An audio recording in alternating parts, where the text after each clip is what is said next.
Apples. They keep the doctor away, but Prohibition had a major impact on farming, apples in particular. Let's go back for a second.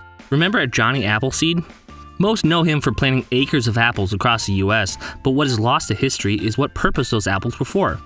If you go to the grocery store and look at the produce, you notice that apples are the most popular item there.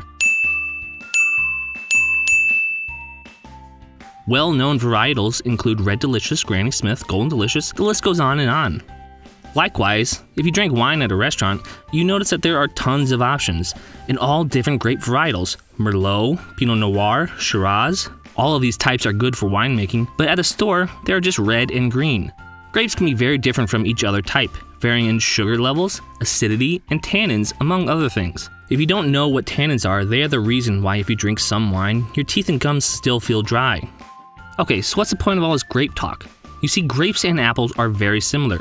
Both have a mountain of different varieties. In 1905, W.H. Reagan wrote a book entitled Nomenclature of the Apple, a catalog of known varieties referred to in American publications from 1804 to 1904. This book labeled out over 17,000 known varietals of apple. Some of them were repeats, yes, but that's a far cry from the amount of apples that are well known today.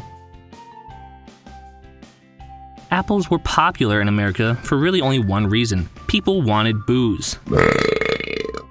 That's what it really comes down to. Grapes are a well-known source of making wine, but growing grapes needs the right climate. That's why the majority of wine comes from either Italy then or South America now. Both are warm climates where grapes thrive. Yes, grapes can grow in California, but we're talking pretty early in American history here. Majority of people were on the East Coast, the cold, snowy East Coast, where grapes don't grow. Hey, wait, you might be thinking, why not just ship some wine over from Europe?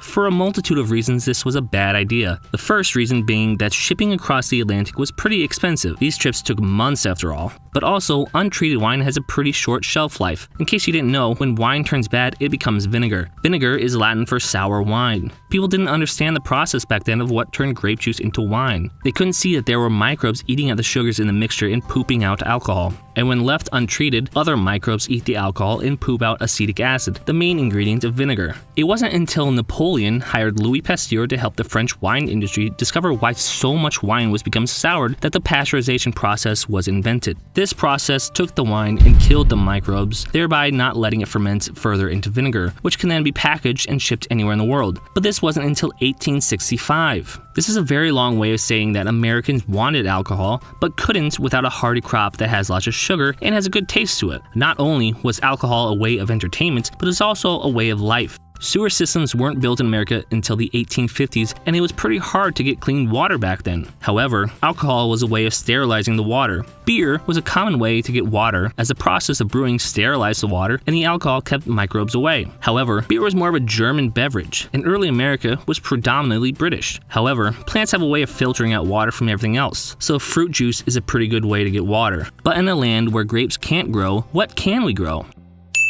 You guessed it, the almighty apple. Thus, the American frontier gave rise to apple orchards. Johnny Appleseed was a trailblazer who planted apple orchards for a rising frontiersman. However, the majority of the apples he planted were for brewing, not eating. The apple could handle the cold, harsh winters, and the harvest would be full of apples the next fall. In fact, the cold winters actually gave birth to a concentrated drink called Applejack. The process included leaving the apple cider outside during the winter where the water would freeze. Alcohol, however, has a much lower freezing point and didn't freeze. The frozen water was taken out of the mixture, thereby freeze distilling the cider. This process would actually preserve the cider longer because the microbes that ferment will die if the alcohol levels are too high. So we talked about the rise of the apple, now it's time for the fall. Prohibition came into effect in 1920. Breweries across America scrambled to stay afloat. Goose Island, a popular brewery in Chicago, started selling soda. Yuengling and Anheuser-Busch started selling ice cream. So now, what are apple orchards supposed to do? A lot of the crop was intended to be brewed, but not all of it. There are still some apples they can eat raw. Legally, apple orchards had no reason to sell apples made for brewing. They didn't taste good raw. They were actually called spitters, simply because you take a bite out of them and they were so bittersweet people spat them out.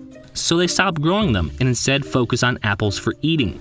However, cider was already on a decline already. Cider was a common drink in colonial and frontier times. However, it was starting to fade by the late 1800s. German immigrants brought with them a love for beer, and the Midwest soil helped grow the barley. Cider was starting to seem like a poor man's drink since cider was more of a hodgepodge of different apple juices, something just thrown together. William Henry Harrison ran his campaign trying to appeal to the everyman by becoming the log cabin and hard cider candidate, two things that appealed to a country of frontiersmen with a belief of manifest destiny. Before, in the colonial times, it was quite common for everyone to own apple trees. Cider was mainly a homemade product. However, with modernity created breweries. This industrialization made people give up their old frontier-style way of life. They thought, why should I toil to make cider that might not even turn out good when I can have whiskey made by state-of-the-art technology in a fancy new factory?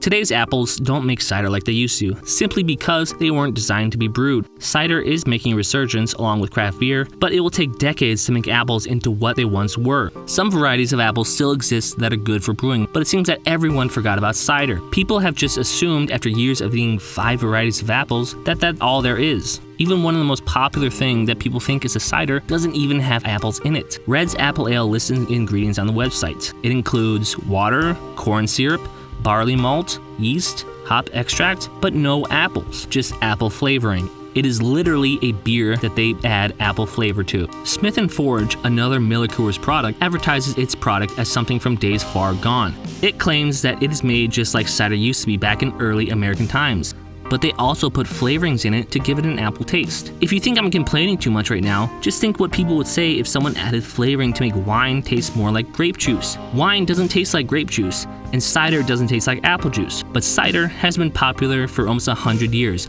so how would anyone know better? Even though they changed a lot, apples are a great historical symbol for the successes of America. Cider is an American classic just as much as apple pie. Thanks for watching. Hey everybody, I hope you liked that video. Do me a favor and subscribe if you liked it. Go check out some other videos that I made and share this video. Get it out there with your friends. If you liked it, they might like it too. That would really help me out too, because videos like these are not too easy to make. So if you did like it and you want to see more of this, I'll be happy to make some, but let me know, share it with other people, subscribe to my channel, comment on it, just let me know, and I'll be happy to make more of these. See you next time.